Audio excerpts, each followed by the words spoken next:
Jam Global Radio. This is Clarity.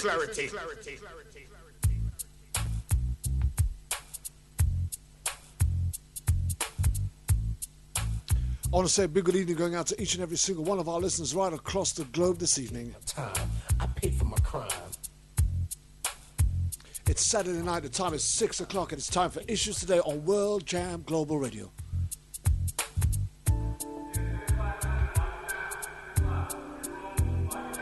I already did my time. I paid for my crime. I already did my time. I paid for my crime. I already did my time. I paid for my crime.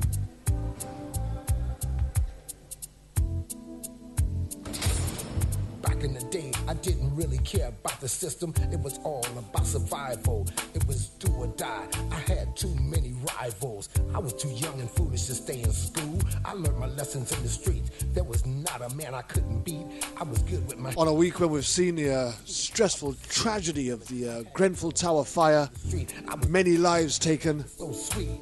Now things have changed. The whole game has been rearranged. I'm a changed man. Don't need no gun in my... UK is in mourning, right on the back of the Manchester and London terrorist attacks. Already did my time. I paid for my crime. Already did my time. I paid for my crime. Already did my time. I paid for my crime. We also saw Comey give evidence against Trump this week. Already did my time. I paid for my crime. I was a drug dealer, sold more drugs than Superfly, but I never got high on my own supply. I'm not proud of what I had to do. That's why I'm telling my story to you and you. I had to repent. I must admit, I was doing all kind of stuff. On a week when there's a mistrial call on the Bill Cosby sexual harassment or young and dumb, my brain was so numb. I was a real Forrest Gump, but I was sex assault case. Me and Billy the Kid had a lot in common.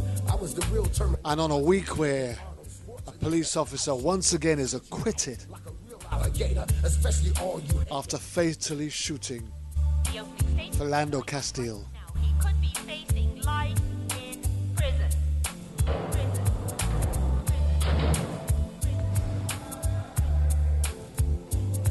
Already did my time. Paid for my crime. Already did my time. Already did my time. Paid for my crime. Hopefully we're going to have our guest Mark Clements on today, and we've got a tremendous story to tell. The theme of the story today is forced to confess. Did my time. I paid for my crime. And we'll be telling that story in just a while. Did my time. I paid for my crime. I'm trying to get this felony off my back so I can get my life on track and have the right to vote and live like an ordinary citizen again. This is my message to all of my friends in the pen, statewide, worldwide. There was not a man I couldn't beat. I was good with my hands and very quick on my feet. I was swimming in women. I had girls all over the street. I was getting money. Life was so sweet.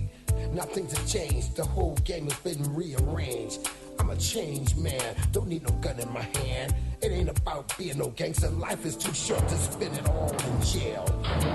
Trying to cope with this living hell. Already did my time. I paid for my crime. Already did my time. I paid for my crime. Already did my time. I paid for my crime. Already did my time. I paid for my crime. Already did my time. I paid for my crime. I was a drug dealer, sold more drugs than Superfly, but I never got high on my own supply. I'm not proud of what I had to do. That's why I'm telling my story to you and you. I had to repent. I must admit, I was doing all kind of stupid shit. Now sit back and think it over since I've gotten older. The life I used to live, I wouldn't do it again. I was young and dumb, my brain was so numb. I was a real Forrest Gump, but I was nobody's chump. Me and Billy the Kid had a lot in common. I was the real Terminator, much meaner than Arnold Schwarzenegger. I'd chew you up and spit you out like a real alligator, especially all you haters. Already did my time, paid for my crime. Already did my time. Already did my time. I paid for my crime. Got to tell you, our guest is currently running late in prison. as they have a power cut out there at the moment. So he's nipped out to get some fuel for his generator. Trying to cope with this living hell. And we're going to try and keep this show alive until he gets back, okay? Stay with me. This living hell. Yes, I am. Yes, I am. Yes, I am. Yes, I am. Trying to cope with this living hell. This living hell. This living hell. This living hell. Already did my time. I paid for my crime. Our Father who art in heaven, hallowed be thy name. Thy kingdom come, thy will be done on earth as it is in heaven. Give us this day our daily bread. And forgive us our trespasses as we forgive those who trespass against us. And lead us not into temptation, but deliver us from evil. For thine is the kingdom, the power, the glory, forever and ever. Amen. Favor my crown, favor my crown, favor my crown, favor my crown. Favor my crown. Let's take the video off, Mark. Stop 'em. You can take the video Hello? off. Yeah, take the video off. Can you say that again, Julie? Let 'em catch Can you the can you first turn can you turn off the video? I'm trying to get this Can I felony turn my off the back video? so I can get my Yeah, life on okay. track and have the right Let me to vote and see live like where an I can ordinary turn the citizen video again. off. This is my message to all. Oh, I'll tell you what's better. If we cut the line and let me call you and just answer on audio, okay? Okay, All right, okay. that's what we do. You're looking good though. You're looking good, my friend. All right, Okay. but we can only get this through on audio. If we go through on video, it will cut the line out. Okay, okay. I'll cut you off and then we'll come back. Okay. Well, ladies and gentlemen, as you can see, we are going to go live to Mark Clements. It has actually worked out. So let's do this. While we got him going, let's do this. Oh, come on, don't. No, it's not letting me call. Let's try again.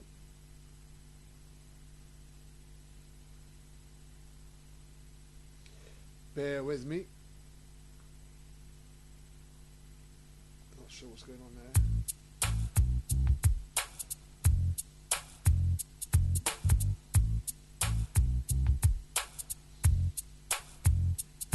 I already did my time. I paid for my crime. I already did my Okay. time. I paid for my crime. Hello, Mark. I can see you, but can you turn off the video? I can see you.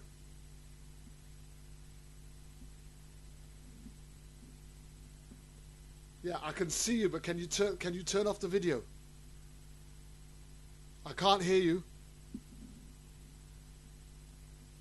I can't hear you. I can't hear a thing.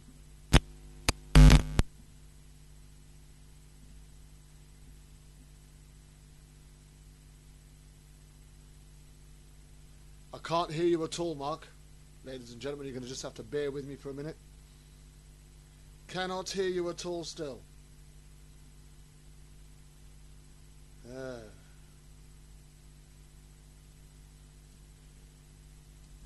Can't hear you, Mark.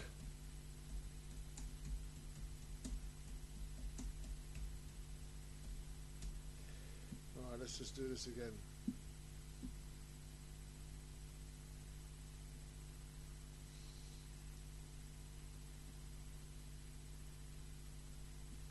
Let's try again.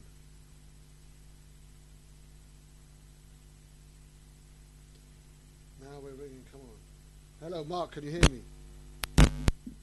Hello, Mark. Mark, can you hear me? Hello, Mark, you need to turn off the video. I can't hear you at all, mate. I cannot hear you.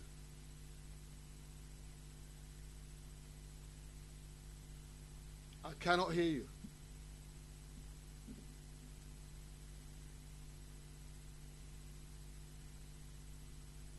I can't hear you. Can't hear you. Can't hear you. You need to get your sound on.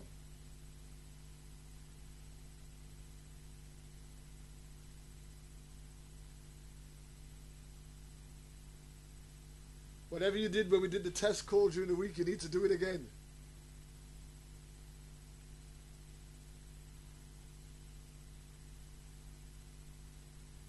Okay. Guys, I'm just going to go back to play my song, and hopefully they'll come back to me in a moment.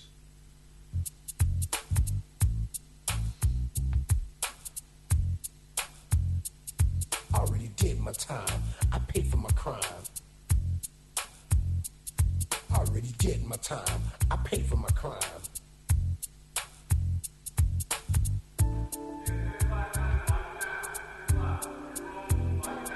I already did my time. I paid for my crime.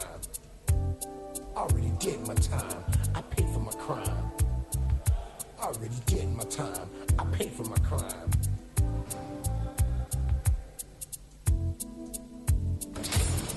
Back in the day, I didn't really care about the system. It was all about survival. It was do or die. I had too many rivals. I was too young and foolish to stay in school. I learned my lessons in the streets. There was not a man I couldn't beat. I was good with my hands and very quick on my feet. I was swimming in women. I had girls all over the street. I was getting money. Life was so sweet. Now things have changed. The whole game has been rearranged. I'm a changed man. Don't need no gun in my hand. It ain't about being no gangster. Life is too short to spend it all in jail. Trying to cope with this living hell. Already did my time. I paid for my crime. Already did my time. I paid for my... Can you hear me, Mark? Hello, Mark. Can you hear me?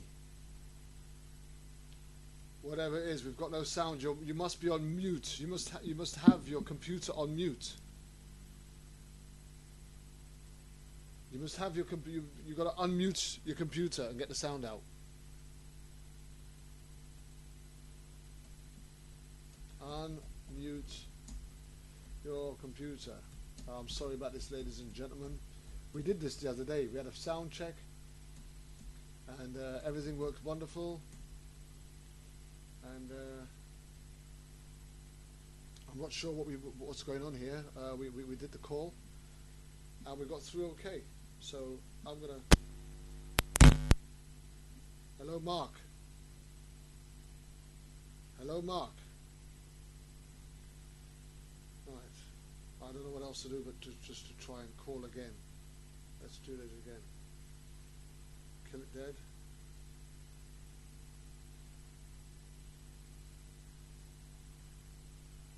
It's ringing but no sound.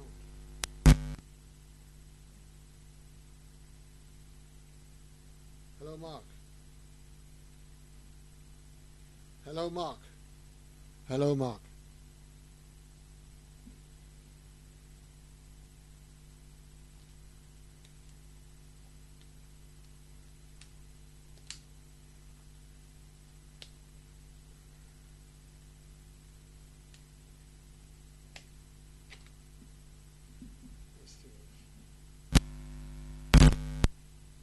Hello, Mark.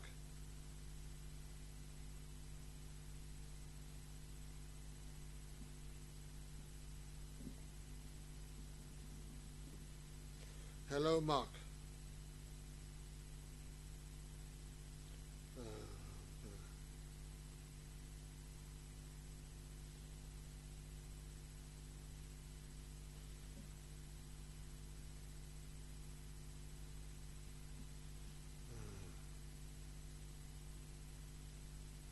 Hello, Mark. Hello, Mark.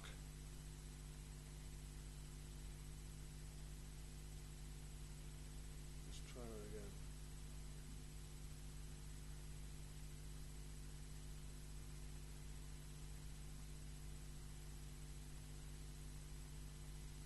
Hello, Mark.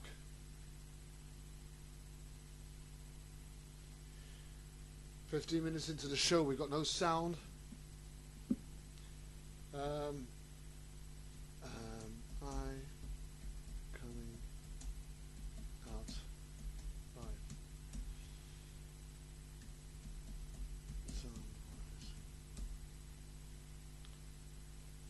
Hello, Mark.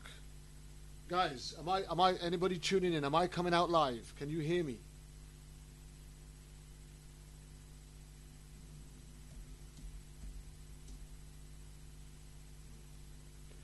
Hello, Mark.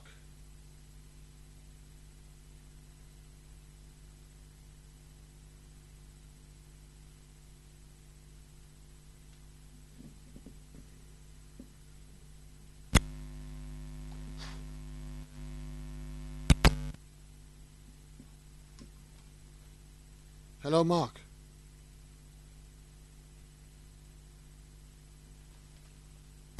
Hello, Mark.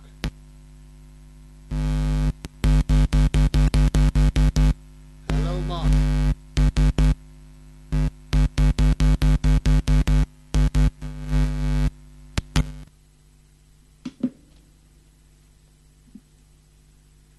Just broken my phone case. Hello, Mark.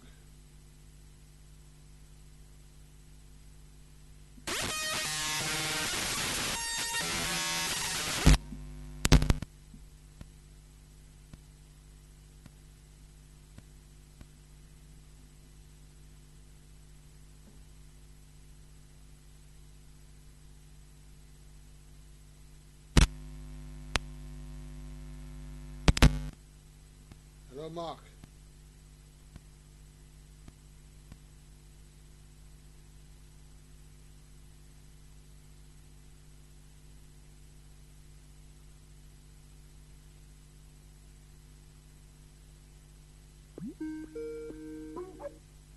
Hello, Mark. Hello, Mark. Yes, can you hear me? Now I can hear you, sir. Ah, okay, because that's what I told her. Let me call you and Okay. see if you can hear me. Now he can hear, Teresa. Okay. Now we're hearing. Okay. All right. Okay. We've So do you want me to hang up, Teresa? yeah, Okay. Teresa hung up from me. Okay. Okay. So yeah, we're good. We're good. All right, Mark. Okay. I am terribly sorry. When we did the sound check, everything was kosher. I'm not sure what's going on today. man, want me to tell you out here, anything is subject of occurring. I didn't know we was gonna have a power outage. So these things occur. I hear that. You know that sometimes you just feel that the powers that be try to infiltrate and deviate and take away from God's glory. But here we are. We're going to do this, and we're going to do this now. Yes. Okay. So here's the thing. Here in the UK at the moment, we're reeling from the recent tragedy that we've just had a couple of days ago with the big tower block in a local community going up in London. Yes. There's still 70 or plus more bodies missing, despite the 70 or 30 or so that they've already declared dead. And we're also talking about this as a week where Donald Trump has had testimony given against him by Mr. Comey, former FBI director. Yes. And then to add to all of that, just yesterday, police officer was acquitted in the shooting and the killing of Philando Castile. Yes. And these are the three big stories coming out in the world this week that has got us on tenterhooks and on the edges of our seats. And here on Issues Today, we take a stance on all of these things, especially when they stand against our basic human rights. Yes. So I introduced those at the beginning of the show while we was trying to wait for you to get your generated. So I'm so sorry that you had this power cut, and I'm so glad that you've been able to sort this all out. But Mark Clements, thank you for agreeing to come on Issues Today and share your story with us. And thank you. No, it's my pleasure. One of the things that you really campaign against is the end to the death penalty, and we're going to talk about that later on in the show. But in order to start up with the show, we're gonna really start talking about you. And in this headline that I'm reading here now, Mark Clements was just 16 years old when Chicago police beat him in an interrogation room at Area 3 in 1981. And as a result of the beating, he signed a false confession to an arson that killed 4 people. And due to his age, he was not eligible for the death penalty, so instead he was sentenced to life without parole. Yes. Now, when you just read that headline, it really does strike a resonating note with me, because I'm aware I used to work with Liberty and miscarriages of justice here in the UK, and we had several incidents where people were beaten into submission of a confession. And in fact, a particular whole police force was disbanded because of its regulatory use of violence and force to get confessions from people that were eventually overturned on appeal. So as I read that, even before we go into the story, as a 16-year-old boy, what I want you to tell me, because I'm going to go forward and I'm going to go back with this. Mm-hmm. Yeah, you can go back to the schedule and get it, please. As a 16-year-old boy, who it's all right. But my wife's just come in and told me that I've deleted a couple of programs. Yeah, but she can go back and get it on schedule. As a 16-year-old boy, you've been picked up by the police for whatever reason. How does that feel? Well, I mean, what was that all about for you? Where were you? What was going on? Well, in the city of Chicago, being 16 years of age in 1981, and as I have stated, Chicago, I did not know, nor did many of the residents fully understand that police officers were rounding African Americans and Latinos up once heinous crimes would occur in the city of Chicago, and they would be considered as heat burners. Heat burners are cases in which it draws political outrage as to why a suspect has not been caught. This building, it was a building that housed 3 families and a store on the first floor. The store was well visited by residents in the area. It was a primary African American community. Most people around that particular area did not hang around the store once it closed. However, no one really truly understood that the store was selling drugs. And as a result of selling drugs, it sold some B12 protein powder to a motorcycle gang out of Detroit, Michigan. Selling this B12 protein powder to this motorcycle gang, the gang came back in retaliation. It was seen by residents where that this gang attempted to stuff one of the residents in the trunk of a car. That resident, being Rufus Scott, his father owned the store. Sam Scott was someone that was known throughout the south side of Chicago as a drug dealer. I knew nothing about him due to the fact that, first of all, that was not my lifestyle. And second of all, back in 1981, it was very difficult for adults to sell children drugs. Yeah. And unprincipled as well. Yes. And many people fail to realize that the reason that people did not sell these drugs is due to the fact that it really drew heat from the police department upon their drug operation. Well, the Scotts were someone that were very well known to the Chicago Police Department. 4 people, as I have stated, they died in this fire. They died in a very awful way. They died of smoke inhalation. It was rumored that one of the visitors of this building, because it was 2 individuals in this fire that did not live in this building. they were frequent visitors of their friend, and they would basically get drunk all day and all night. That was their lifestyle. However, they were found inside of their friend's apartment. One was found under a kitchen table with a heavy odor of gasoline on his clothing. Another was found in a clothes closet. Another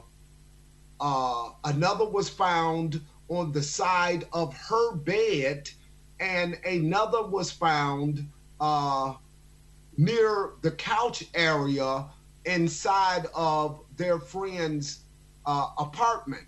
Well, this makes it appear as if someone entered the apartment, someone killed these people, and someone set this fire. Well, for many, many, many, many years, being someone that was taken down to a police station and the confession was obtained, not one witness to this crime other than the confession. I had two different attorneys that worked with the Cook County Public Defender's Office. One had 1 year of experience, the other had 2 years of experience. Their defense was basically that being 16 years of age, that I suffered from some form of mental retardation.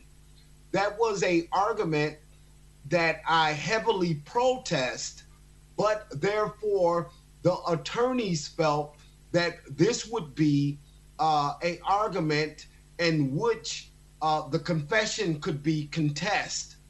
They did contest the fact that allegedly I had a low IQ and that I was taken inside of an interrogation room, and being taken inside of the interrogation room, my parents had not been contacted by Chicago police, and that a youth officer had not been meaningfully assigned to assist me while at the police station. And meaningfully in this particular case would basically deal with the fact that a youth officer did come into play, but he only came into play once the confession had been obtained by the Chicago Police Department. Here's the thing, Mark.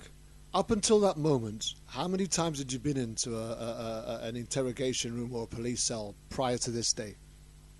I had been inside of a police interrogation room because I had been caught stealing before out of a store. So they took me down to the police station and they called my parents. But it was not like this type of an interrogation. Previously, they would ask you a few questions.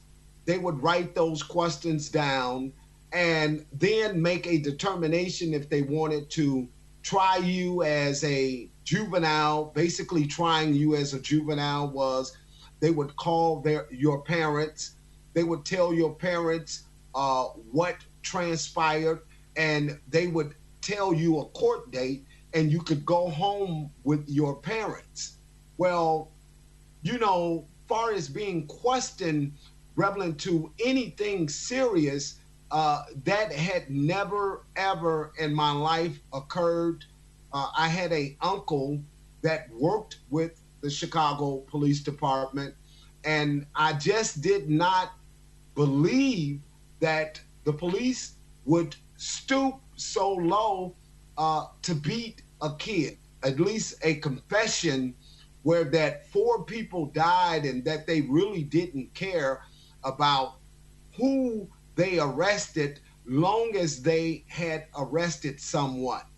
Okay, so take me around before we go back into that case. Take me around where you were and what you were doing when the police first came and approached you to arrest you or to take you in the first place. What was it that you were actually in the process of doing? Well, I had went over to the south side of Chicago. I resided, by the way, with my mom's on the north side of Chicago.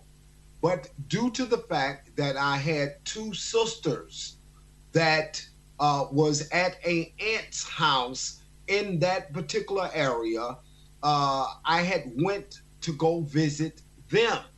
And going to visit them, this young lady by the name of Remonia Patton, she approached me, and me and her had a altercation several days before she approached me on this particular date.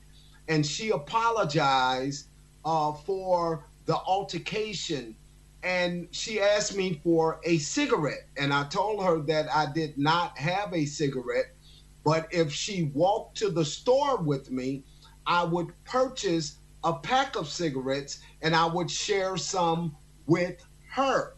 Well, that's what she agreed to do.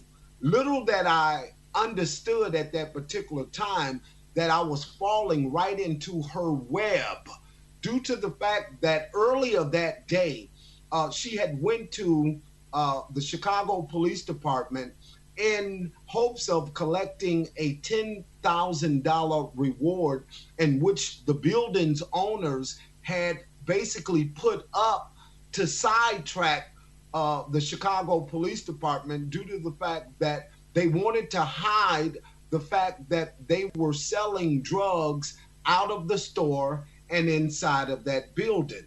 So they tried to make it look like they were concerned citizens and that they would do anything and everything to bring justice. Ramona Patton bit the bait, and she first identified a cab driver, Dwight Scott.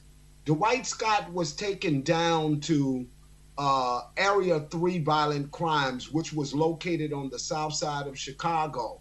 And Dwight Scott describes being inside of a interrogation room and being beat by the detectives, but because he had such strong alibi, the police had no choice but to release him.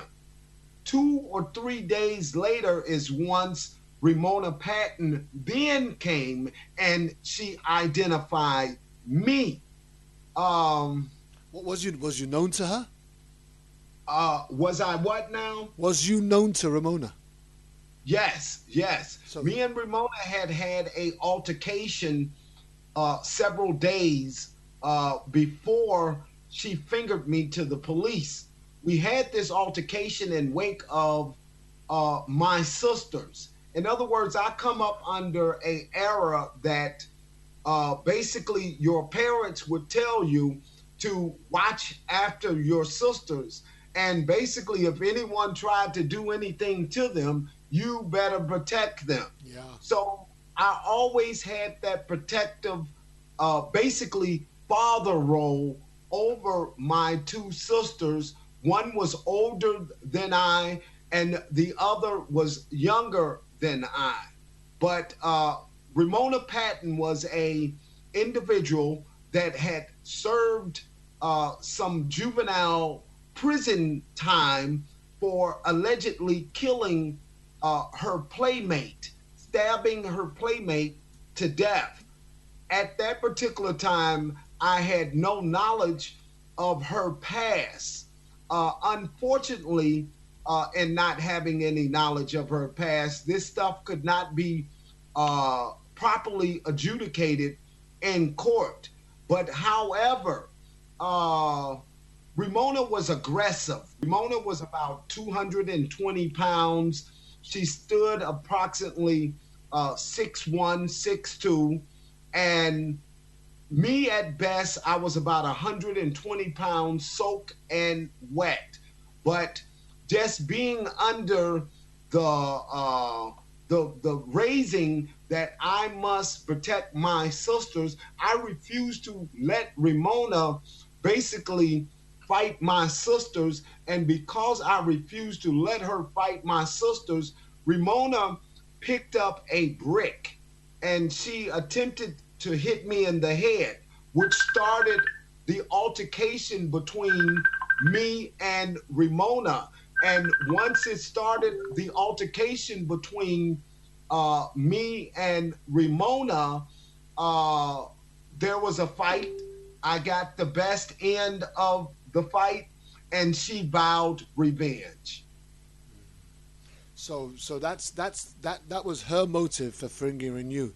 So Correct. It was, well, it fitted into her scheme.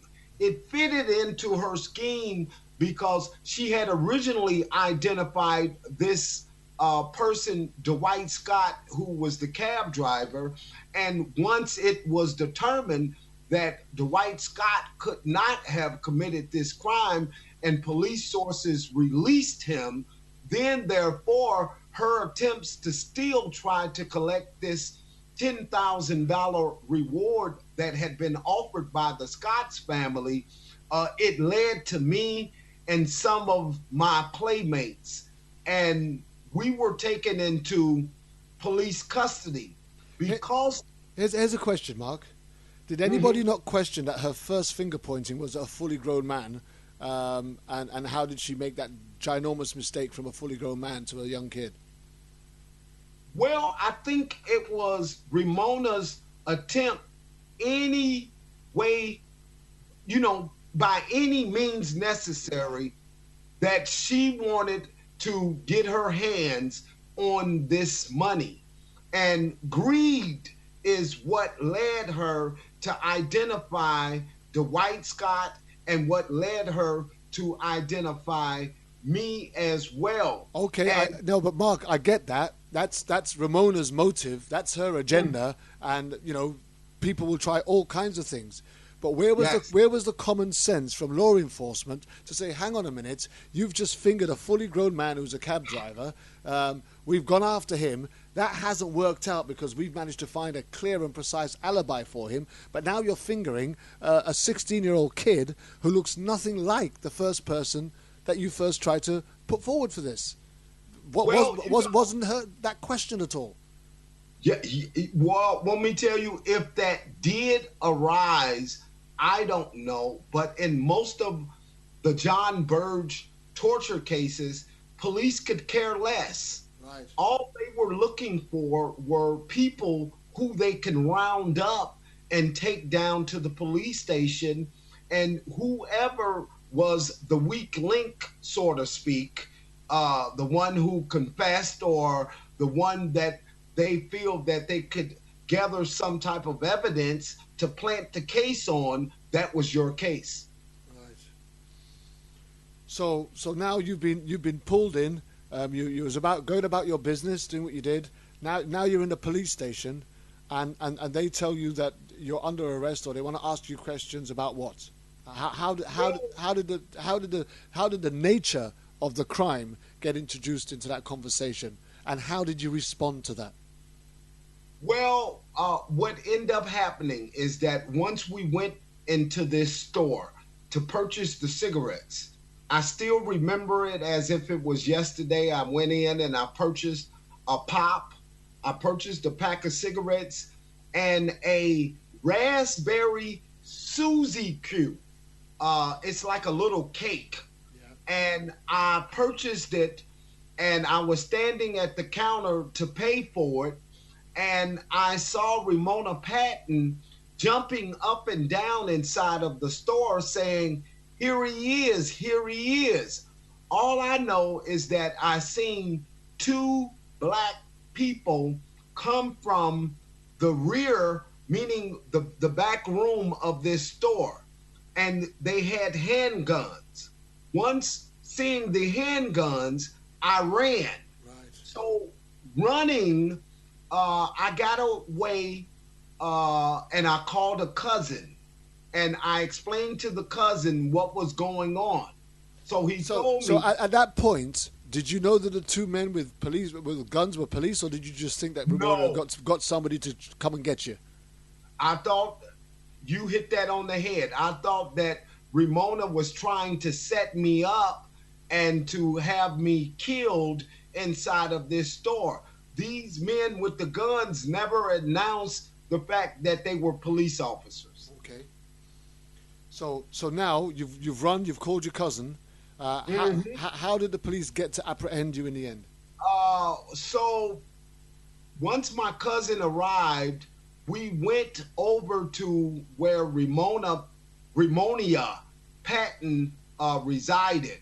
And being on the outside of her residence, a squad car just drove up.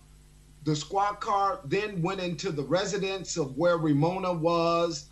And once the two officers came out, I explained to them that, hey, this woman just tried to get me killed at the store and blah, blah, blah. And I explained to them. They listened to me.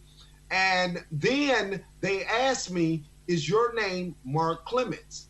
I told them yes.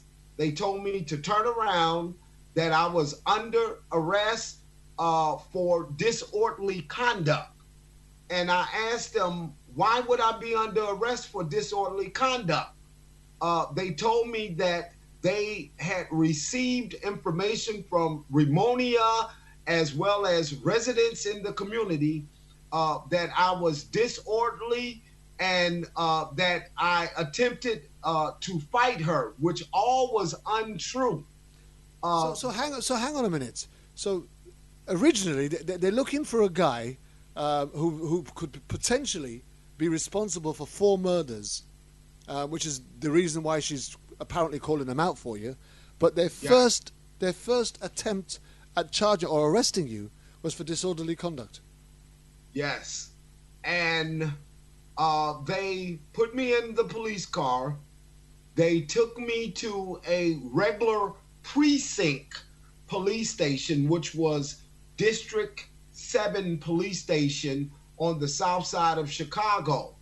The 2 African-American cops, one being Virgil Jones and the other one being an officer by the name of Smith, they then came and told me what had I done wrong. And I explained to them that, hey, I did not do anything wrong. And they told me, well, Area 3 Violent Crimes is looking for you. And they asked me, did I know that Area 3 Violent Crimes was looking for me? And I told them no.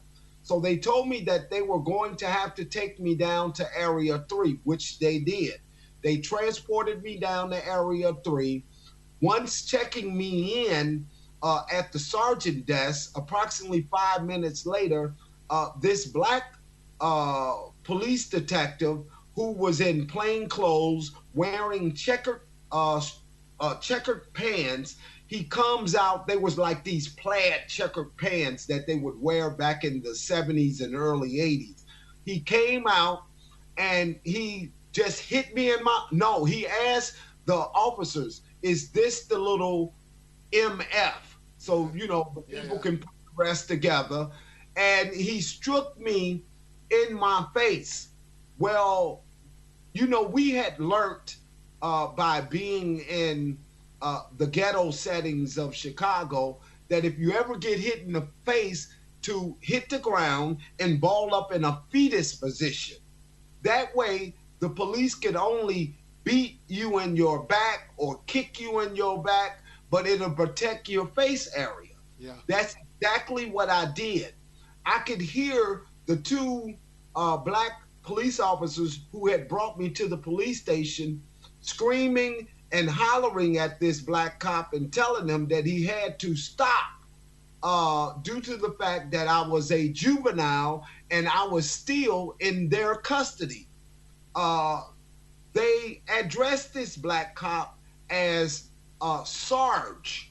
So I just took it that he was a sergeant. And obviously they're superior. Yes. So they took me once they brushed me off and stuff like that. They took me upstairs to the 2nd or 3rd floor inside of the police station. And they took me inside of this small interrogation room, which had a table and some chairs, and they handcuffed me to this ring around the wall.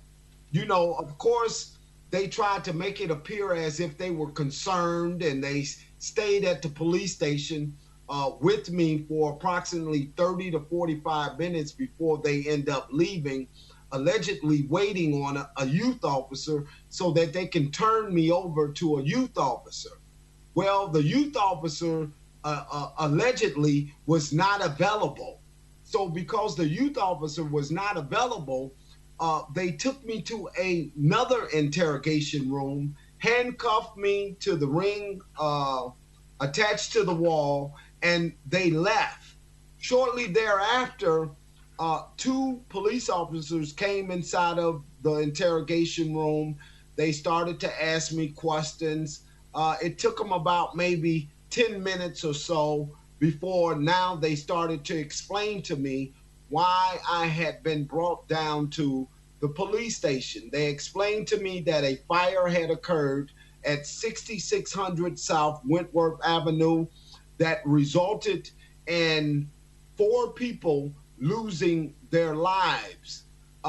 They stated that one of the victims had been stabbed. They let me see the police reports. They let me see the photos of some of the victims. And Did you recognize any of them? well, I recognized one only as a individual because I was the newspaper boy in that area. Right. And I recognized him only as someone that I would see around that building drinking alcohol.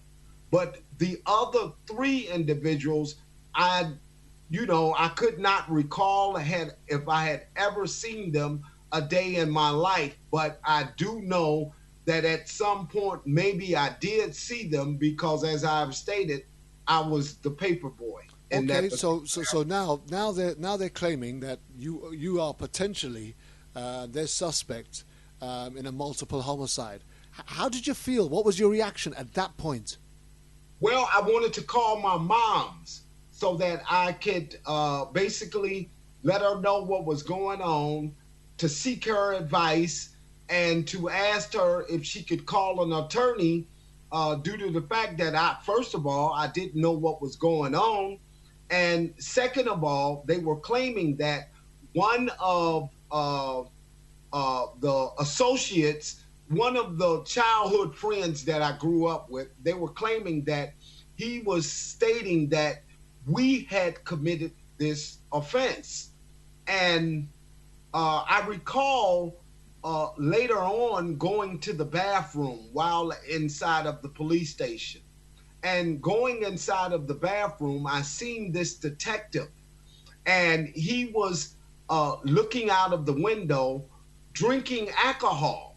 So looking at a detective drinking alcohol in the police station, I said to myself, oh my gosh. So I hurried up, I used the bathroom, and as I was using the bathroom, the detective asked me why I had been brought down to the police station. I explained to the detective, and I stated that they stated that James Robinson was claiming that we had set a fire. So the detective asked me, did we? And I told him no.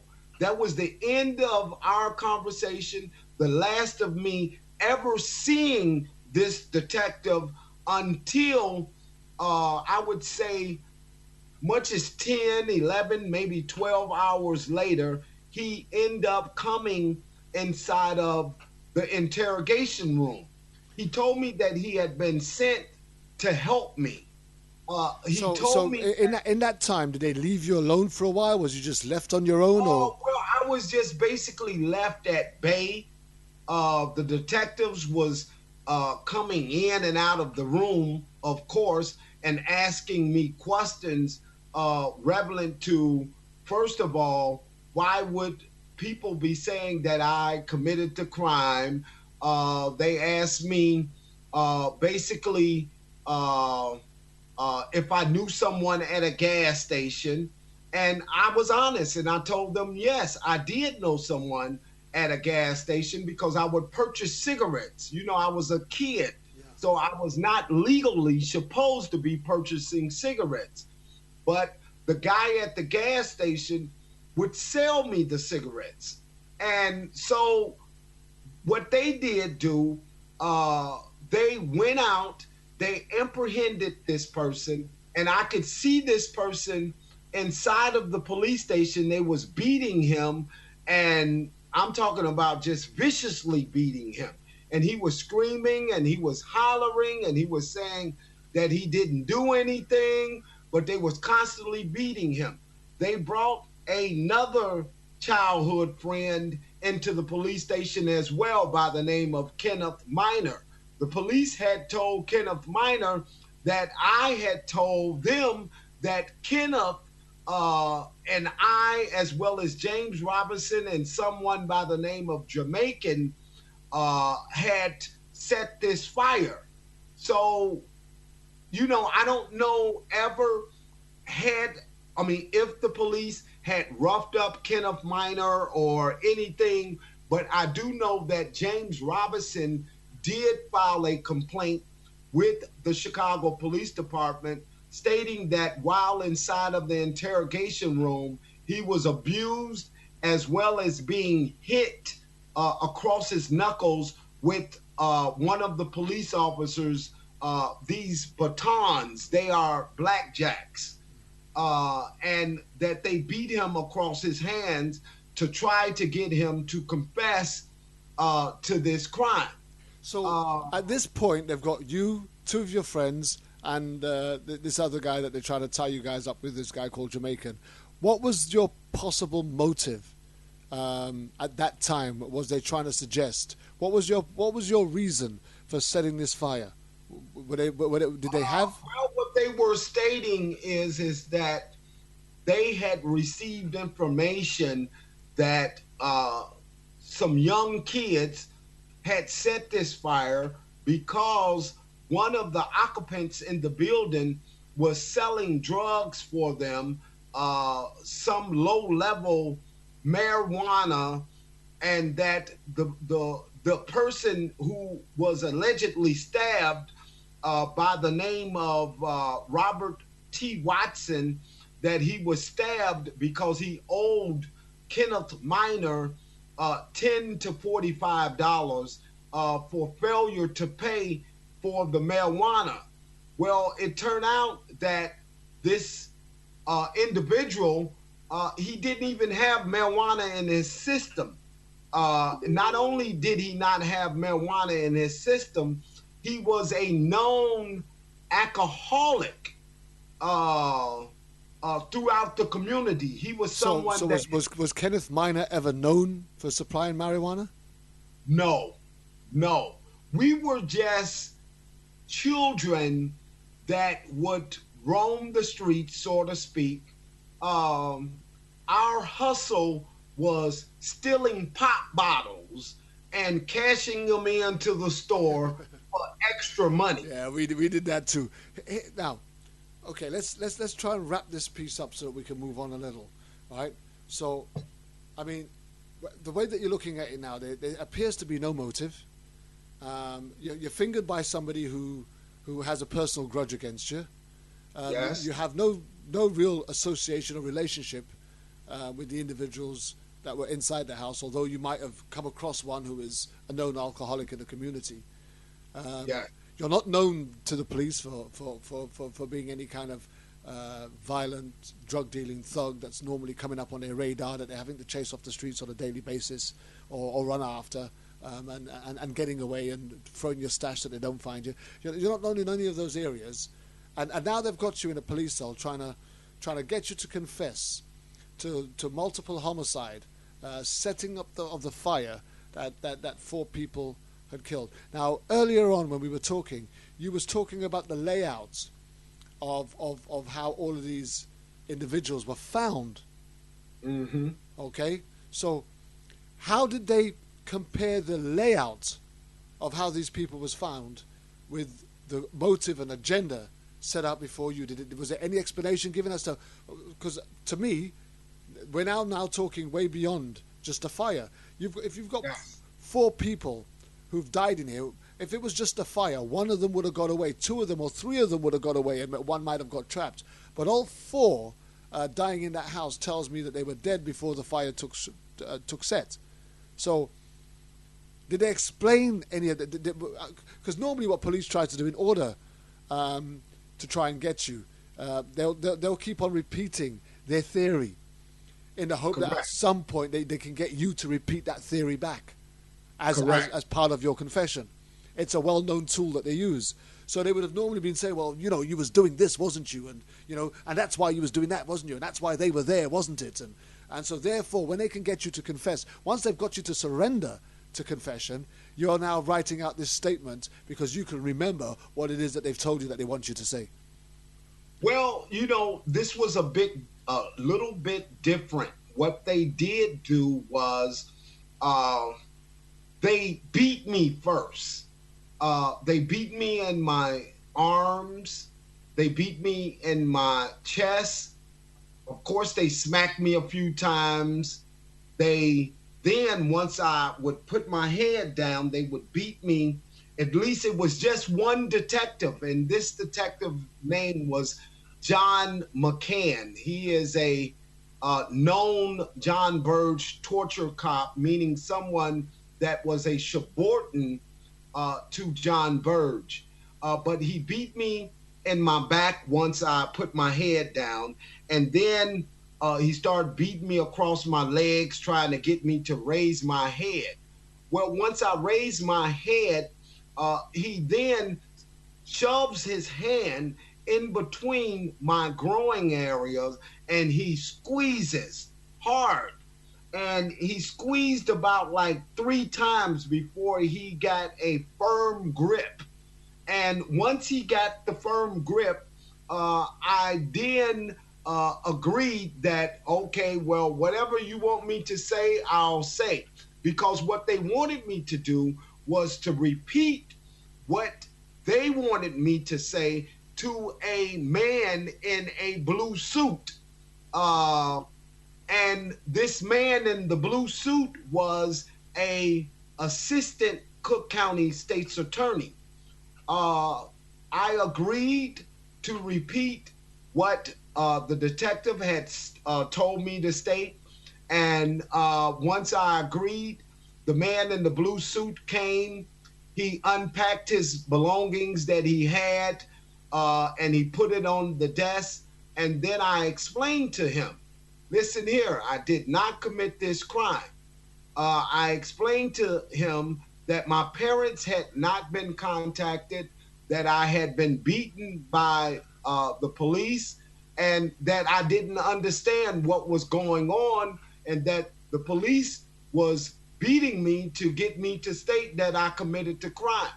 The guy in the blue suit, he packs all of his stuff. By the way, his name was Assistant Cook County State's Attorney Kevin Moore, who worked with felony review out of the Cook County State's Attorney's office. And he packed all of his belongings. He went and he then consulted with the same detectives that were engaged into this plot. And once they learned of what I had told this man in the blue suit, they waited approximately, I would say, 5 minutes or so. But the same detective, John McCann, he comes inside of the interrogation room. He accuses me of trying to get him either fired or in trouble with his bosses. He slams the interrogation door. This interrogation room was the size of a small closet, is what it was. And then he locks it. And then he hits me in the chest. I was wearing a white stripe, a blue striped shirt, which had several buttons in the front of it. And he hit this button that made contact with my chest. Because I have asthma, I became short of breath. that did not stop the attack. He began to beat me across my arms, all across my back, because once again, I'm in a fetus position. I'm in this chair, but my head is down, like in between my legs. And this time I'm trying to make sure that he do not grab my genital area again. And he's beating me, and he's calling me nigger boy, and nigger MF is what he's calling me. This is a white detective. All of the detectives, other than the one black sergeant, every last one of them were Caucasian. After beating me across my chest and then now the legs again, I raised up just for one little tiny second to try to readjust myself, and he grabbed my genitals again, and he squares them so hard as if he was trying to pop them out, is what he done. Of course, his racial epithets inflamed towards me as he had my genitals, and he told me, "You're going to cooperate, right? You're going to cooperate." And at that particular time, I started to cry, and I told him yes. Well, I sold candy every Saturday morning at Operation Push, which was where Jesse Jackson Jr., well, not junior, but senior, would hold his Saturday morning forums. It was very popular back then. And because I was also Jesse Jackson's paper boy, the fantasy inside of my head was, well, cooperate with these detectives. They're going to turn you over to your parent, and then you get up and go down to Jesse Jackson and you explain to him exactly what transpired. Now that was all clear in your head, right? You could Yes. that was your lifeline of hope. You could see that, and in your mindset, agreeing to this wasn't the end of the story for you, because you felt in your heart you had a way out, right? Correct. I felt that I had a way out.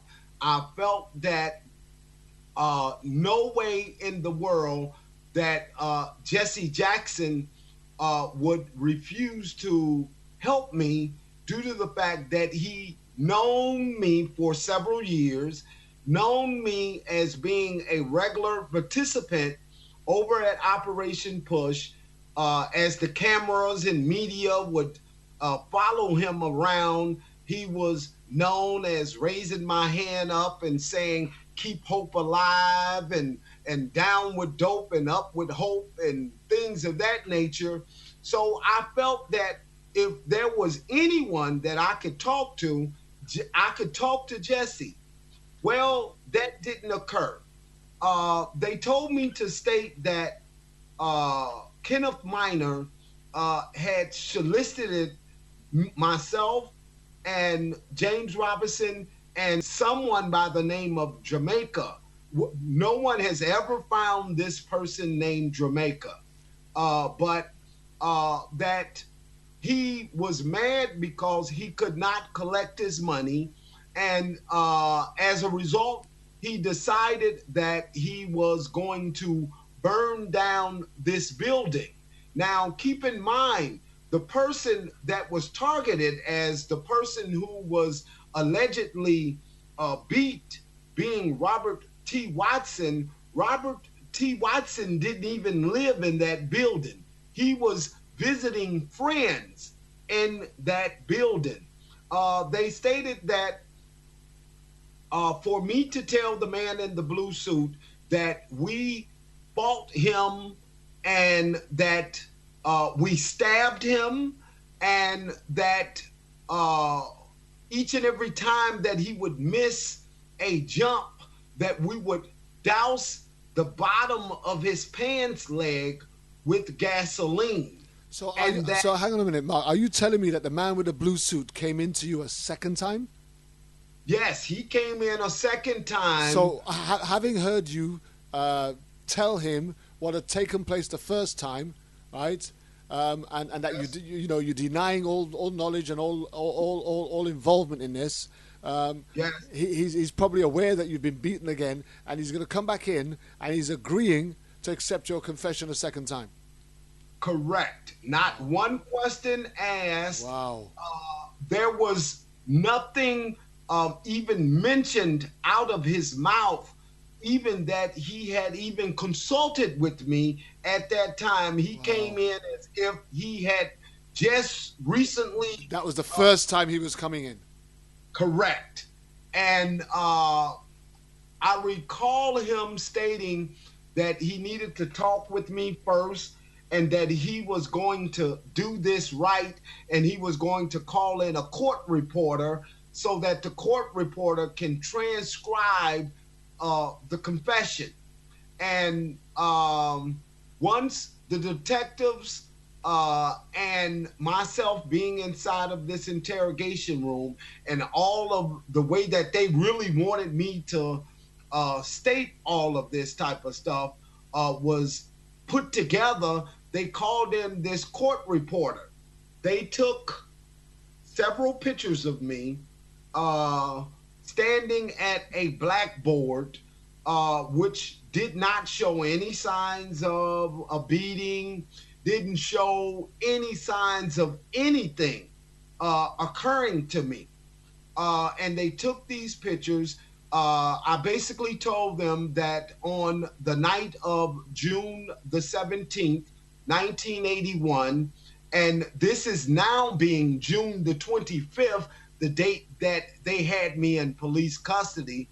But on June the 17th of 1981, that myself and 3 others had went to a gas station, and we purchased gas, put it into a gas container, then found some bottles, and we put gasoline in these bottles. And once we put gasoline in these bottles, that we then approached the individual that had sold drugs for Kenneth Minor. He stated that he did not have the money, and as a result, that we beat him, that we stabbed him, that the boy was screaming. You know, he was identified in the confession as a boy, that the boy was screaming, that he was hollering, and as a result of screaming and hollering so loud, that gasoline was poured down the stairwell. And once we reached the bottom of the stairwell, that Kenneth Minor had struck the match to a knife and set this fire. Okay, let me just stop you there a second. So, with all of this taking place, the gasoline, the beatings, the stabbing, and everything else, how much forensic evidence was found attaching you or any of the other 2 defendants to the scene of the crime? Well, the other 2 was shockingly and surprisingly never charged. They were never charged. I was the only individual that was charged. The forensic, but hang on a minute. They said that Kenneth Minor engaged you and your other one in order for you, James Robinson and Jamaican, to basically set this building on fire. Because he, in retaliation for, because he couldn't get the money for his drugs. So yes. So why was he never charged? Well, let me tell you, I really don't know. I really don't know why any one was never charged but me, other than to state that it would have tore holes into their plot. It would have tore holes due to the fact that, first of all, the confession made no common sense. Here it is, you have 4 individuals. It states that there's 3 bottles, and that all 4 individuals had a bottle apiece. So there's one bottle short already. Correct. And what they claimed was, at least during the trial portion of the case, is that they had obtained a portion of my fingerprint and that it was on one of the bottles. Was that fingerprints ever confirmed on trial? Well, let me tell you, it was only confirmed through allegation. It was never confirmed. I never seen anything in writing. So the evidence of your fingerprints being a match on the bottle was never produced during the trial? No. And that was the problem with having one attorney with 1 year of experience and the other attorney with 2 years of experience.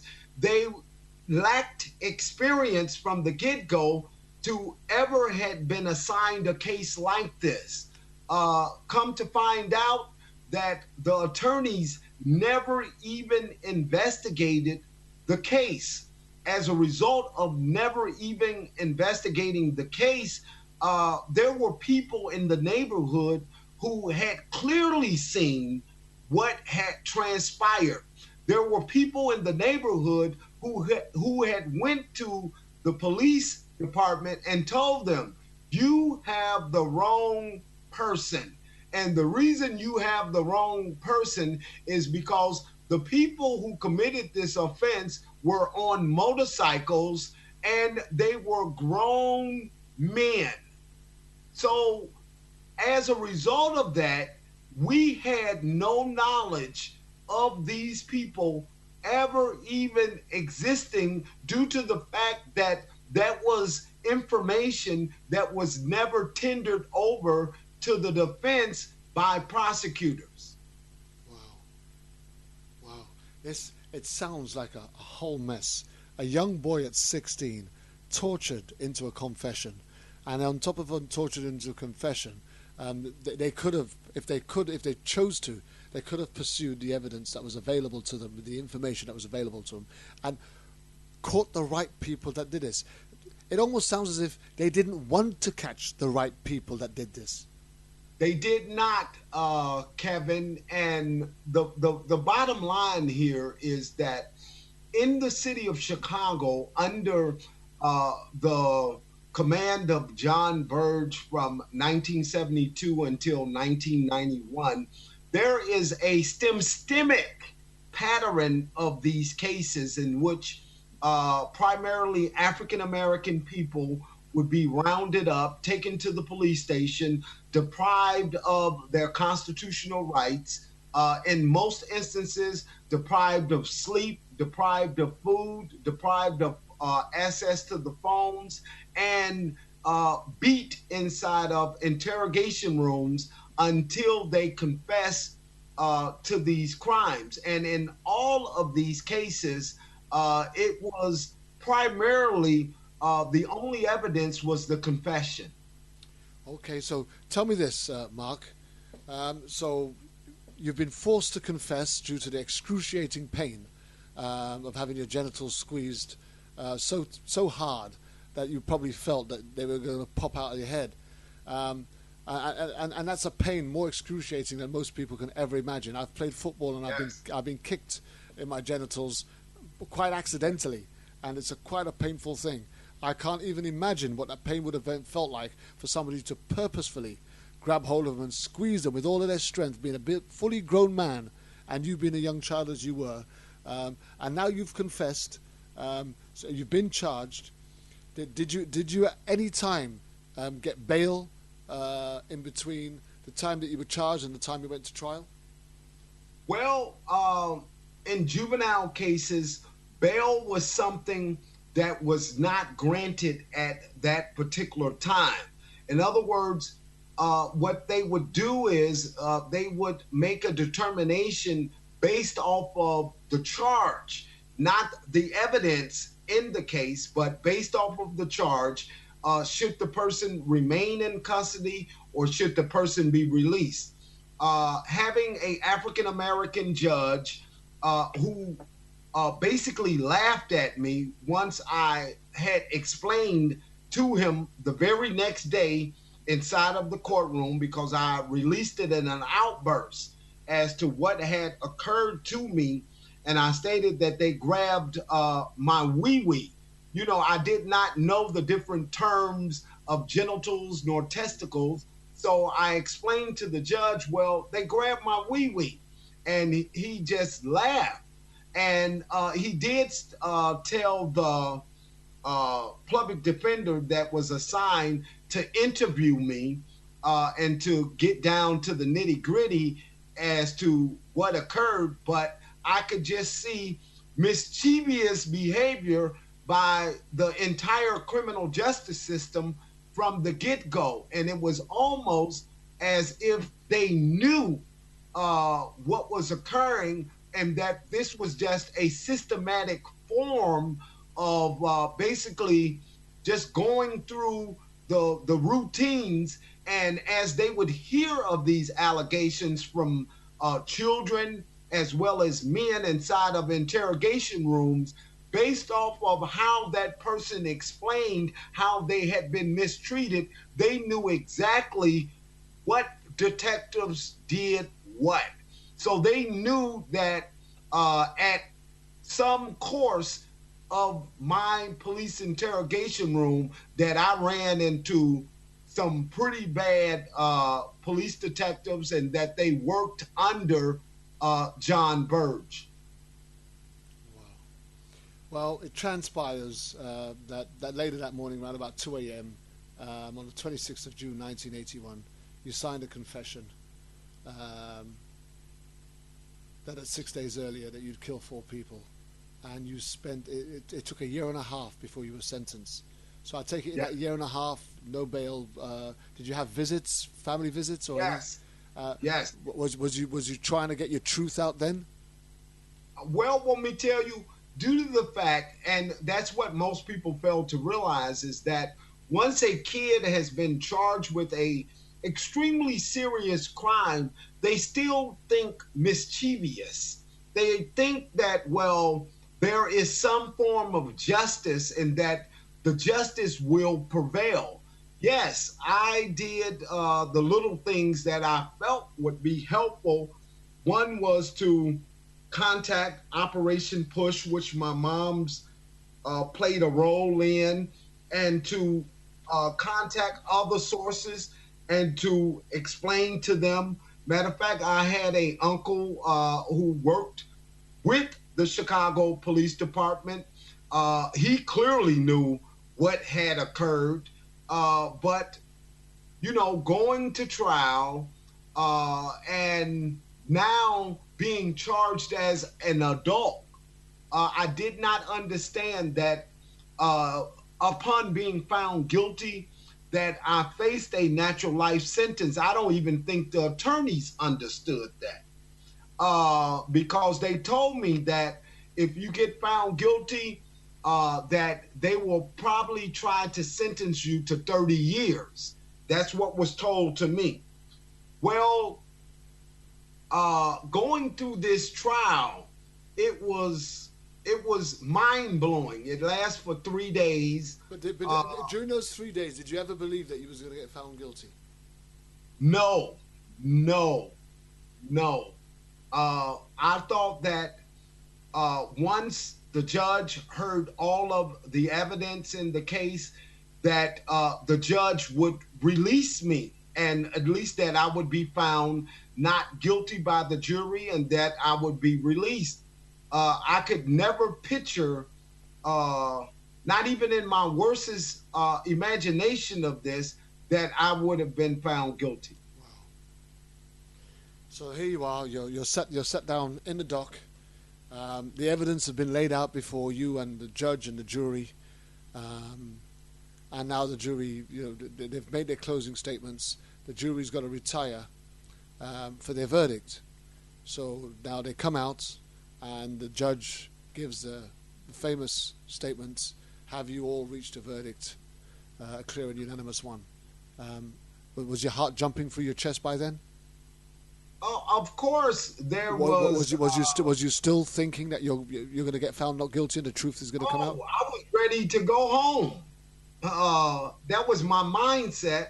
Was ready to go home. First of all, I was tired of being locked up like a dog, and I was ready to go home. And the jury came back with a unanimous verdict of guilty, and right there, I just knew that, well, okay, I'm going to be sentenced to 30 years.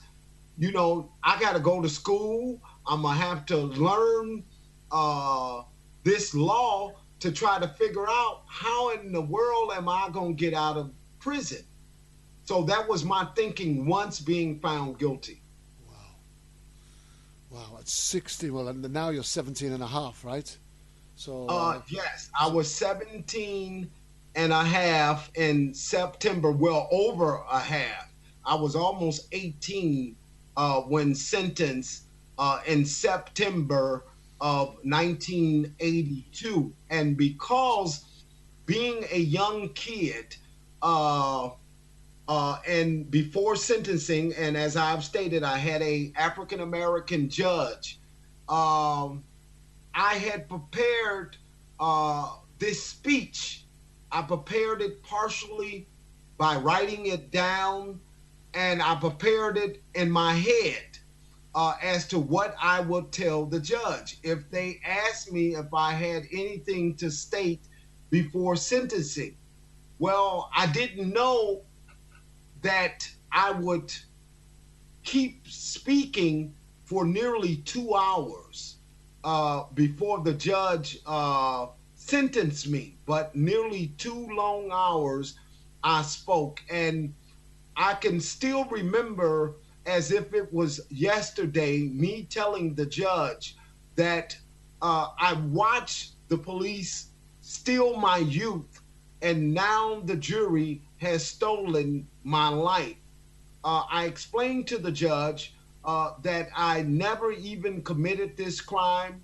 I asked the judge, basically, why in the world was people being allowed to come inside of these courtrooms looking like mummies and describing stories of being tortured inside of police stations, and nothing was being done.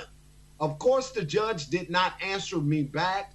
He listened and what would appear to be patiently to what I stated, but I accused the judge also of being a part of a systematic cover-up to draw convictions upon poor African Americans who were actually innocent, but due to the fact that they could not hire appropriate legal counsel, they were silenced, they were convicted, and sent to prison. Well, let me tell you, I had read this out of a newspaper article. I had no knowledge of the fact that this was so largely spread out throughout the city of Chicago, because as I've stated, I knew nothing about police officers torturing suspects inside of police station interrogation rooms. And little that I knew, everything that I told the judge was true, was 100% true. So what the prosecutors tried to do to discredit at least what I had told the judge, they stated that I was mentally retarded and that I had only stated these things to attempt to wiggle up out of the seriousness of these charges, and therefore that I was guilty, that I had only stated these things so that now I could get back out into society and do similar things that I was accused of and had been found guilty of before the court. So I was basically silenced by the criminal justice system as the attempt of the Cook County State's Attorney's Office to further conceal the fact that they had knowledge, first-class knowledge, that children and men were being taken down to police stations at Area 2 and 3 violent crime units, and that they were being tortured. Wow. And so here you are now. You've been sentenced. You've made your speech to the judge, and now you're ready to hear what your actual sentence is. Yep. So up until that moment, you're thinking probable 30 years maximum, but I'll use that 30 years to fight my corner and get myself out of jail, right? Yes. But Well, you didn't get 30 years. No, but see, even as a kid that was naive, I knew something was going on, because when I walked inside of the courtroom and they announced the case, it was on a Monday when the judge had originally set to sentence me. And when they called it, I saw all of this media in the courtroom. And I couldn't understand why all of a sudden all of this media was now concerned with this case. Well, the judge continued sentencing until the next day. And he said that we would come back to court the next day and he would impose sentencing. Well, when I came back to court on that Tuesday, the same thing happened. It was media that filled up the entire courtroom. I had never even seen worldwide media personalities, but now here it is. I'm seeing them in this courtroom. And, they knew that I was facing a natural life sentence and that I would be the third juvenile in the state of Illinois that would be sentenced to a natural life term, but I had no knowledge of it. Apparently, the attorneys lacked the experience to have knowledge of it, and it was like a three-ring circus in the courtroom. And looking at all of the media inside of the courtroom, I just felt obligated to get these facts out so at least this stuff could get printed, and I looked at it, perhaps it could help me on my appeal. Sad to say, entering the prison system in 1982, our prison systems offered some opportunity of learning. It provided you with an opportunity of a GED and college courses, which therefore I did go to school. I did obtain my GED. I did obtain, over the course of years, some college education, as well as I was constantly fighting day and night like a dog, trying to get out of prison. Each court I would go to, it was turned down. Each and every appeal was never given an opportunity. And I was starting to wonder why. Could people not see the fact that I had been wrongfully convicted?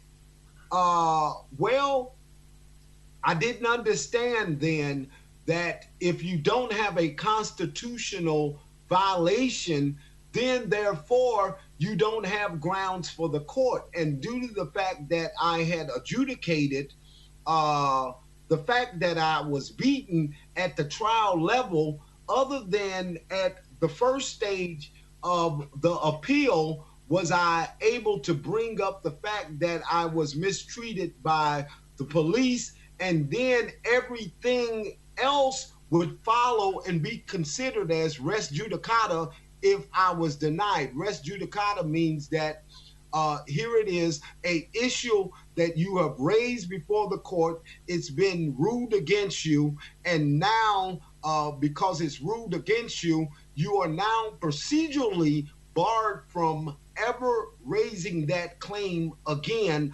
unless you have what is considered as newly discovered evidence to provide you with that opportunity to raise that claim. Wow, that must have taken every ounce of hope out of you. It did, but it began to cause me to dig just a little deeper and a little deeper and a little deeper. I begin to now educate myself about racism and the effects of racism. And that played a major role with me, I would say, in the latter 1990s, once spending more years in prison than alive in the society. And I said, I have to regroup and figure out what's going on. Well, the Chicago Tribune in the city of Chicago, they ran several articles, and it was on false confessions. And they came down to the prison and they interviewed me. And once doing the interview, I felt obligated that something had to be filed in court. So I did file a petition in court. I will state honestly that petition it didn't have merit. It didn't have merit based off upon the fact of the American law system, due to the fact that these were all issues that I had raised at some previous time. The attorney, at least not attorney, because I filed this on my own, the judge denied the petition. So as a way to try to get around the judge's denial, I filed for a motion for DNA testing on the bottles, and the judge approved it, therefore restating the petition that he had denied. Well, I sat in prison from 2002, 3, 4, 5, 6, and 7. This petition was still working its way through the court system, as slow as a turtle, but it was working its way through the court system. And at that point, how many years had you spent in jail? At that point, it would have been roughly, in 2002, it was roughly about like 20 years at that point. Wow. And so I filed this petition before the court, which the court originally denied, but now filing for DNA, they reinstated the petition. And now it's just dragging and dragging and dragging all the way up until 2007. I recall being notified by one of the prison guards that I had a visit and that I had to get ready to go on this visit. Well, I got ready and I went on the visit, and it was people from Northwestern School of Law. And they were doing a study on juveniles that had been sentenced to prison for the rest of their lives in an attempt to gain a parole system. Well, once they heard of my situation, and they were able to confirm that, you know, these things actually was raised in the courts and things of that nature, they went out and solicited a very large law firm. These were corporate lawyers, attorneys with very limited criminal experience. They agreed right off of the bat yes, we're going to take this case. They came down to the prison. They interviewed me. They told me that their investigations normally take about 6 months.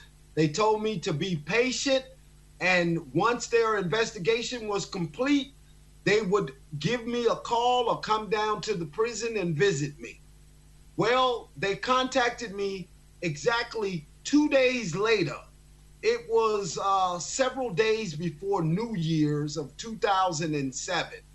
And they told me that they had some good news and some bad news. And I was just prone always for bad news. So I told them to give me the bad news first. So they told me the bad news is that it's going to take them some time to get me free from prison, but they were through with their investigation, and that their investigation had confirmed 100% that I was innocent, that upon their arrival in that community and consulting with some of the long time residents of that community, they had gathered affidavits from them already stating who had actually committed this crime, that they had contacted the Chicago Police Department, and that they had told them that they had the wrong person and had provided this information to the police department, which the police department failed to even act upon. So really, an investigation that normally takes 6 months was completed in 2 days. Wow. So what the attorney's next step was to do was to DNA a knife that was found in my possession, whom the police had claimed that I had stabbed this guy, Robert T. Watson, during this altercation before he was shortly killed. Well, they claimed that this knife had blood on it.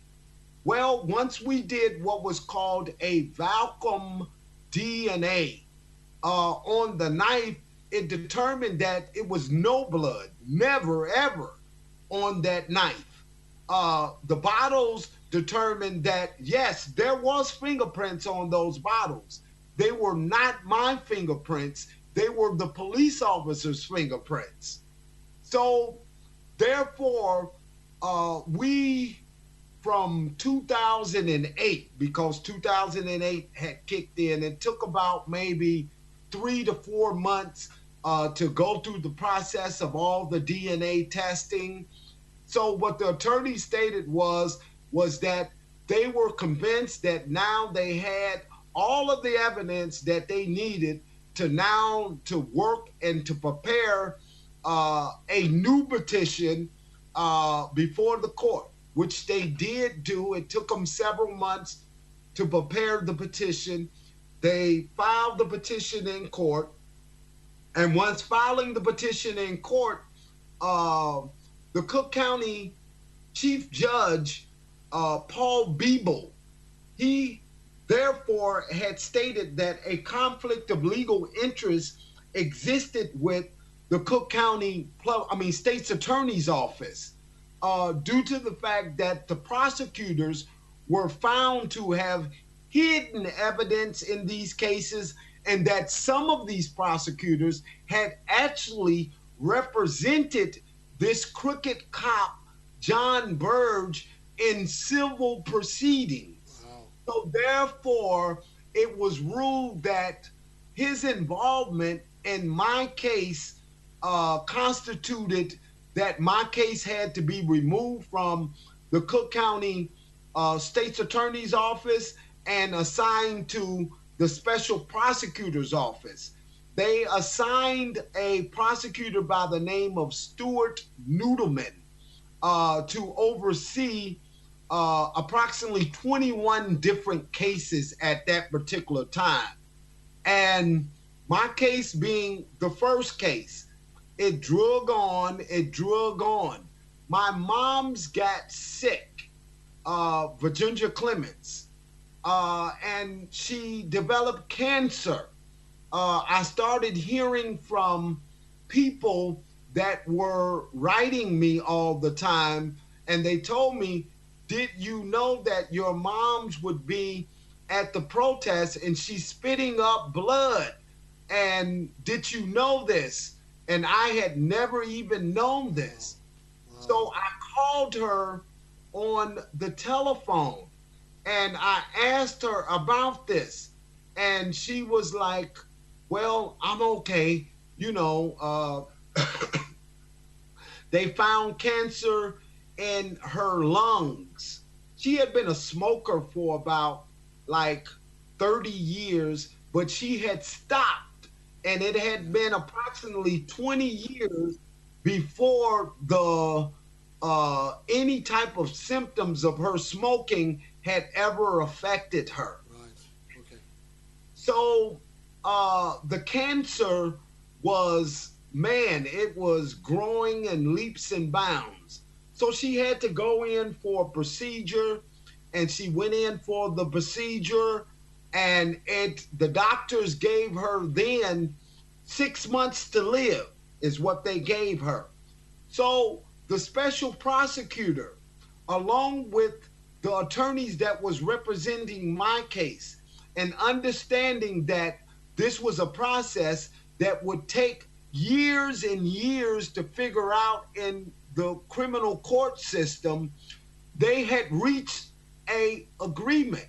The agreement is that, well, we would let him go and we will dismiss these charges. Well, unfortunately, the prosecutors had never did what was considered as a preliminary investigation. The judge finds out, well, that there was no 651C signed in the case. As a result of that, it put the entire case at jeopardy all over again. So that meant that in May of 2009, we had to go back to the drawing board. And we had to go back to the drawing board quick, because all of these issues that I had presented before the court were raised in this petition. And now the judge was speaking as, okay, well, you know, these are like res judicata issues. Well, the court had ruled maybe a year or two before my case was brought forward that they would lax the res judicata bar in these cases. Well, we still couldn't get around the 651C violation. So prosecutors, they drafted up a new petition with a dying mother that now at this particular time, I could barely even talk to because she was going through chemo and she was too weak to even talk, too weak to even communicate. So what they stated was this, and this is how this operated.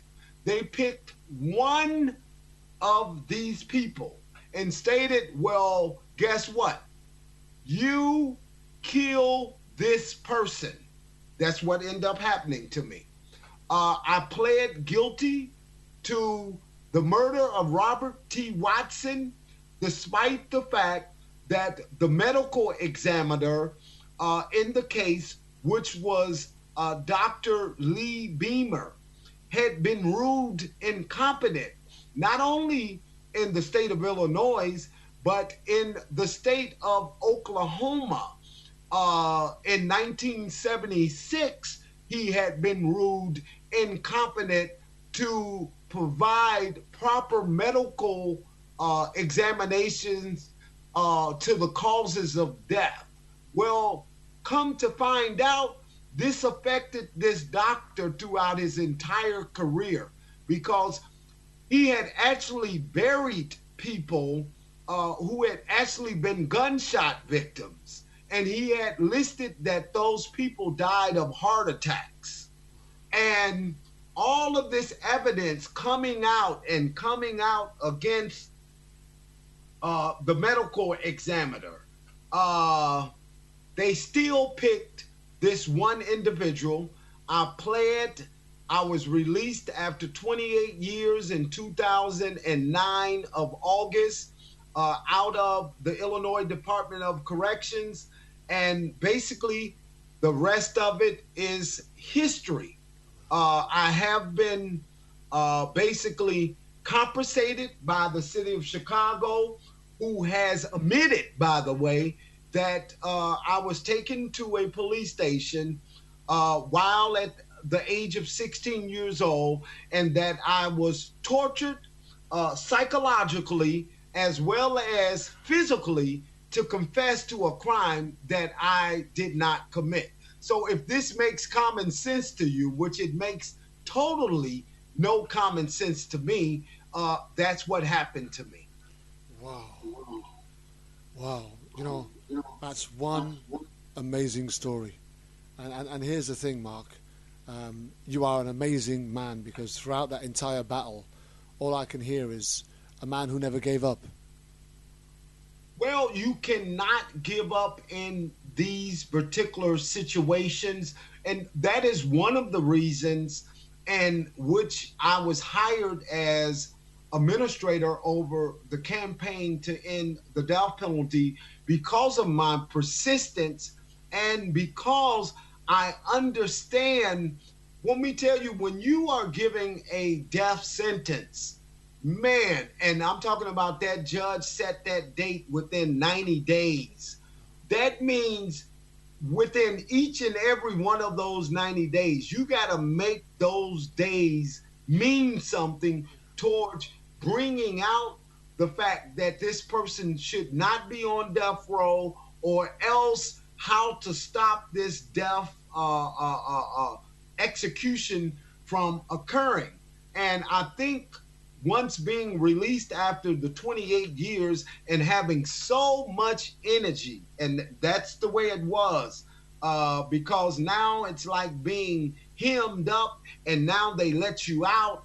And I was all over the place, all over the U.S., speaking out about children being sentenced to natural life as well as the death penalty.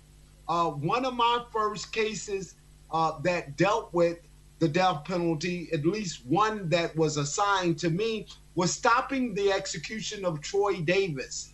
And I'm pretty sure that many people over in the UK know clearly what happened to Troy Davis. Troy Davis was a African-American, approximately 29 years of age. He was accused of killing a Savannah, Georgia police officer, and it looked and it appeared as if it was a slam dunk case until attorneys were able to reinvestigate this case, and it determined that 7 out of the 9 witnesses had been coerced by the police to finger Troy Davis as the shooter in this particular case.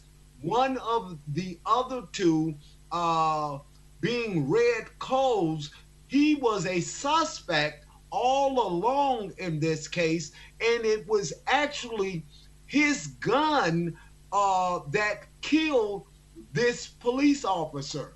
The second young man that could not be considered as reliable in coming forth, he suffered from massive mental disabilities, in which the attorneys felt that his affidavit would therefore be scrutinized by the court system, so they did not even pursue an affidavit from him. But just to get 7 witnesses out of the 9 that testified that you committed this crime, it was good enough to use these witnesses to draw the conviction, but it was not good enough to use these witnesses to overturn the conviction.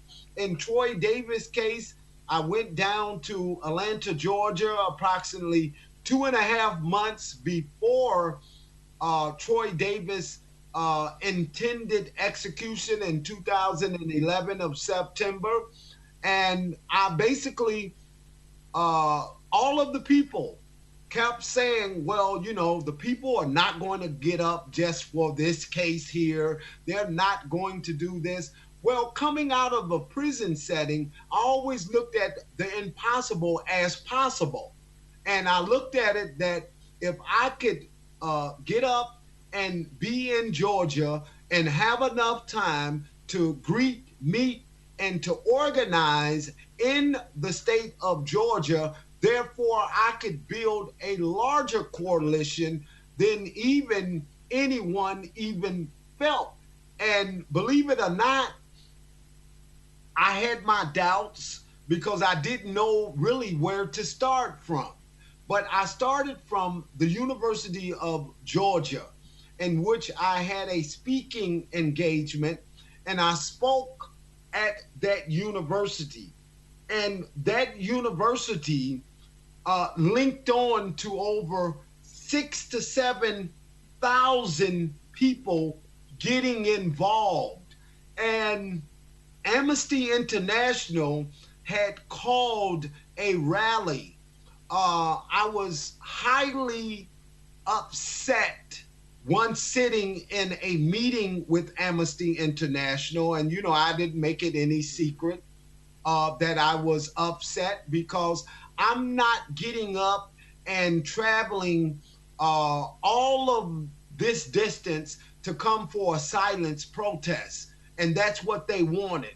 They wanted to burn candles through this silence protest. And I was like, no, we got to make noise. And due to the fact that I was able to run into many young kids, and many of these young kids were in criminal justice classes, and they were able to convince their friends, if you do nothing, just bring your child, bring somebody. And believe it or not, I thought maybe we would generate maybe about 1,000 to 1,500 people. I had no insight that we would draw the masses and masses of people that we drew. And I still can recall leading from the University of Georgia. It was about 1,000 of us, and we passed by Dr. King's church. That's Martin Luther King's original church, which his father was the pastor. And I could see Dr. King's son. I want to say his name was Dexter is his name. And I seen his son. And when I saw Dexter, all of these people just came from nowhere, like around the side of his church. And we stopped, and people informed us that Amnesty was in the park, and that Amnesty also had a very large gathering there, and that all of them was in the park, and that they were quiet. So we reached the determination that we were not going to follow Amnesty, that we were going to be as noisy as possible, and that we were going to leave from that point, and that we were going to take the streets over, and we was going to make the Atlanta Police Department shut down all of these streets. We were so successful where that immediately there was the national news, and we had all of this national news, and the people started to blend in. They could hear us for much as a mile as we were approaching this location, and we was in the street. Here's the thing, Mark. I warned you that 2 hours would fly past, and we would probably still have so much more to talk about. We're probably about 5 minutes away before the show finishes. And sadly, Troy Davis was executed on the 21st of September, 2011, in the state of Georgia. And it's a sad. But here it is, right? You get your freedom, and for all intents and purposes, you can just walk away and go and start living your life again. But you've chosen not to. So we've only got a few minutes left before we're going to have to end the show. It's 5:02 and we finish in 5 minutes. Okay. But if you can quickly round up and tell us what do you do now, and what is your end game now? What can people do to help support, and how can they reach out and support what you're doing?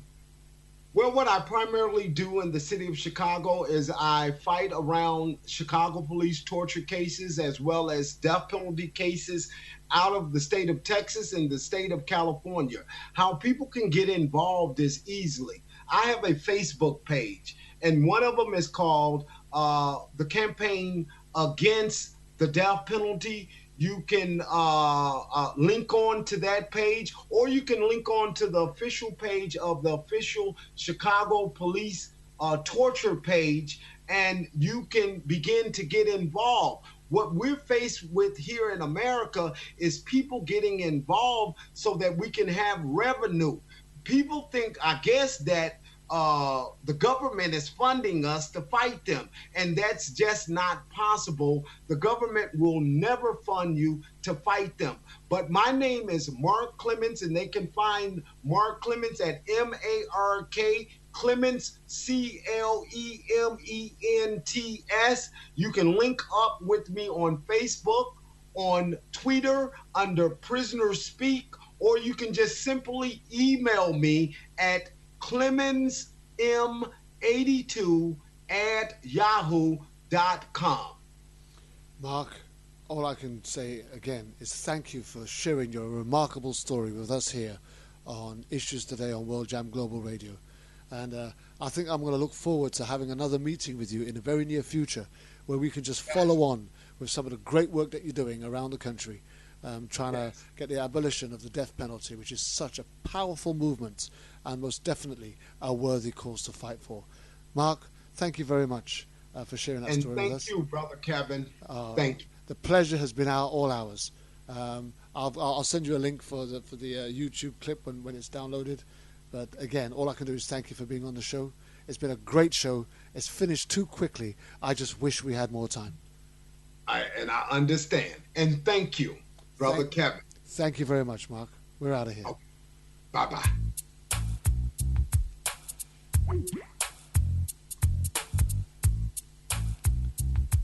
I don't know about you, but I just cannot believe what I just heard. I paid for my crime. I already did my time. I paid for my crime.